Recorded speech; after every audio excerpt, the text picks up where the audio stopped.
Iran এবং ইসরায়েলের মধ্যে যে যুদ্ধ শুরু হয়েছিল তা আমেরিকা এবং কাতারের মধ্যস্থতায় বিরতিতে গেছে। এই যুদ্ধ যেভাবেই বিচার করেন, বিশ্লেষণ করেন, এ যুদ্ধে ইরানের বিজয়, শুধু বিজয় নয়, শতভাগ বিজয় আল্লাহ রাব্বুল আলামিন দিয়েছেন। যুদ্ধ করার জন্য নেতৃত্ব খুব ভালো কিছু আছে, কিন্তু ডোনাল্ড ট্রাম্পের মতো নেতা হলে হবে না। খামেনির মতো নেতা লাগবে।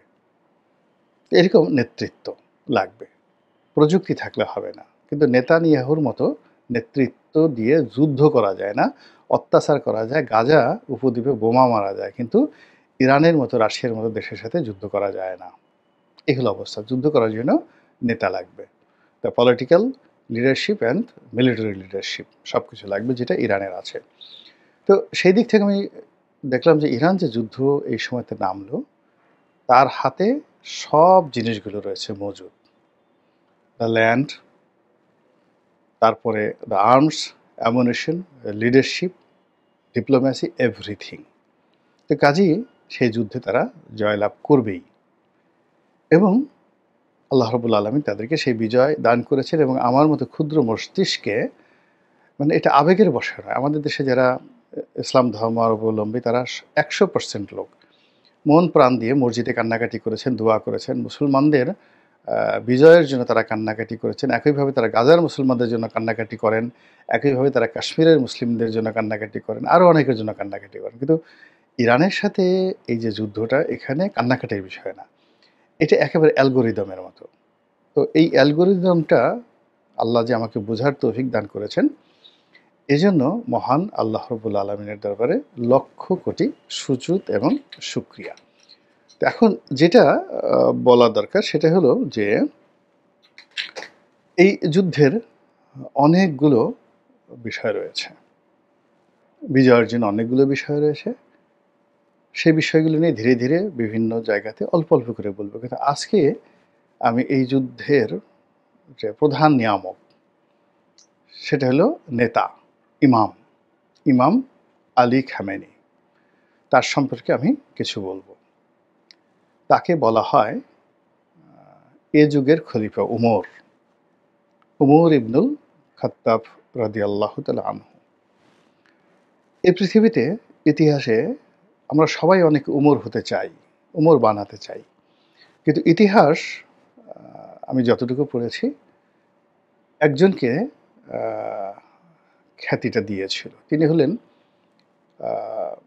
খলিফা দ্বিতীয় উমর বলা হয় যাকে, উমর ইবনে আব্দুল আজিজ।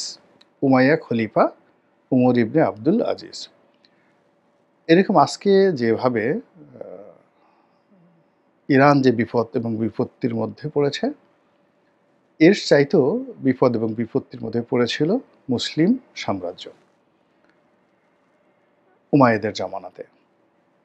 তো উমাইয়াদের জামানাতে যখন 1/3 পৃথিবীর 1/3 তাদের দখলে ছিল, রাজধানী ছিল দামেস্ক।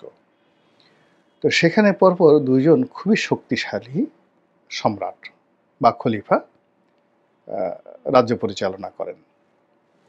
তাদের মধ্যে একজন হলো খলিফা আব্দুল মালেক, তারপরে হলেন খলিফা ওয়ালিদ। তো ওয়ালিদের জামানাতে যে ব্যাপক বিজয় হয়, সেটা হলো আমাদের সিন্ধু বিজয় হয়, সাইপ্রাস তো আগেই ছিল তাদের অধীনে। এরপর উত্তর আফ্রিকার প্রায় সব দেশ খলিফা ওয়ালিদের যে সেনাপতি মুসা বিন নুসাইর, আবার মুসা বিন নুসাইর তার যে সেনাপতি তারেক বিন জিয়াদ, যে আজকের যে উত্তর আফ্রিকা, তার পুরোটা শাসন, একটা সিঙ্গেল রাষ্ট্র এলাকা ছিল না যেখানে মুসলমানদের বিজয় পতাকা উড়েনি। অথচ উমাইয়া খিলাফতের আগে এটা মানে এখানে ছিলই না, কিছুই ছিল না। আজকের পুরো উত্তর আফ্রিকা, পুরো উত্তর আফ্রিকা। তো এখন সেই উত্তর আফ্রিকা, আপনি মানচিত্রটা গিয়ে দেখেন কি বিশাল এলাকা। তো সেই উত্তর আফ্রিকা বিজয় করার পর তিনি, তার আমলে স্পেন বিজয় হলো। স্পেন বিজয় হলো, আর অন্যান্য এলাকা তো আছেই। তো এই যে দুজন শাসক, তাদের চমৎকার শাসন নৈপুণ্যের পরে হঠাৎ করে একজন অযোগ্য শাসক চলে আসলেন। অযোগ্য শাসক চলে আসলেন খুবই অল্প সময়, ৩ বছর বা ৩.৫ বছর সময়ের জন্য তিনি খলিফা ওয়ালিদের সেই ভাই খলিফা সুলাইমান আসার সঙ্গে সঙ্গে মানে যেমনি দুশ্চরিত্র, তেমনি অযোগ্য, তেমনি প্রতিহিংসা পরায়ণ। তো ফলে পুরো এত বড় সাম্রাজ্য, এবং সেই সাম্রাজ্যের সমপর্যায়ের সাম্রাজ্য এখন কিন্তু পৃথিবীতে একটাও নাই। মানে আ সেই খলিফা ওয়ালিদের যে সাম্রাজ্যের বিস্তৃতি, এত বড় সাম্রাজ্য, এটা যদি এখন ২-৩ আমেরিকা একত্র করেন, ২-৩ রাশিয়া একত্র করেন, তাও হবে কিনা সন্দেহ। এত বড় সাম্রাজ্য। আ তো সেই সাম্রাজ্যের অধিকর্তা অর্থাৎ আজকের উত্তর আফ্রিকা, আজকের ইরান, আজকের ইরাক, আজকের সমগ্র মধ্যপ্রাচ্য, তার সঙ্গে সঙ্গে পাকিস্তান। বোঝার চেষ্টা করুন, আফগানিস্তান, সিআইএস কান্ট্রিগুলো যেগুলো উজবেকিস্তান, আর্মেনিয়া, এই পুরো এলাকাটা তখন তাদের দখলে ছিল। সাইপ্রাস সহ এবং তুরস্ক, পুরো তুরস্ক। তো যাই হোক, এখন সেই যে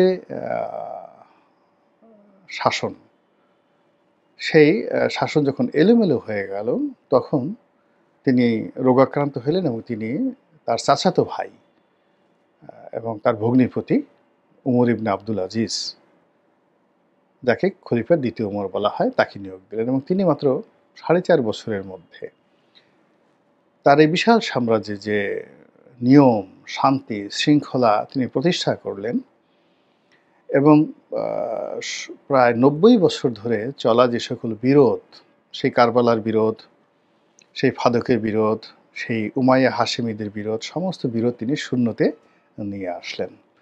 এজন্য ইতিহাসে তাকে বলা হয় দ্বিতীয় উমর। সেই যে হযরত উমরের যে দৃঢ়তা, এটা আলী খামেনি দেখিয়েছেন।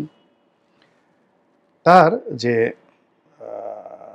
স্থিরতা, তার যে শিক্ষা, তার যে প্রজ্ঞা, হযরত উমর রাদিয়াল্লাহু তাআলা আনহুর, তার যে ধর্মবোধ এবং তার যে আন্ডারস্ট্যান্ডিং, প্রতিটি জিনিসই এই ২০২৫ সনে এসে ইমাম আলী খামেনি বিশ্ববাসীর নিকট প্রদর্শন করলেন এবং একটা উদাহরণ তৈরি করলেন। আল্লাহ এই মানুষটিকে হায়াতে তৈয়বা দান করুন, মুসলিম উম্মার জন্য তার সেবাকে কবুল করুন এবং তার মতো মানুষ এই পৃথিবীতে আরও তৈরি হোক এবং তার নেতৃত্বে ইরান, বিশ্বের মুসলিম সম্প্রদায় এবং বিশ্বের মানবতা সংরক্ষিত হোক।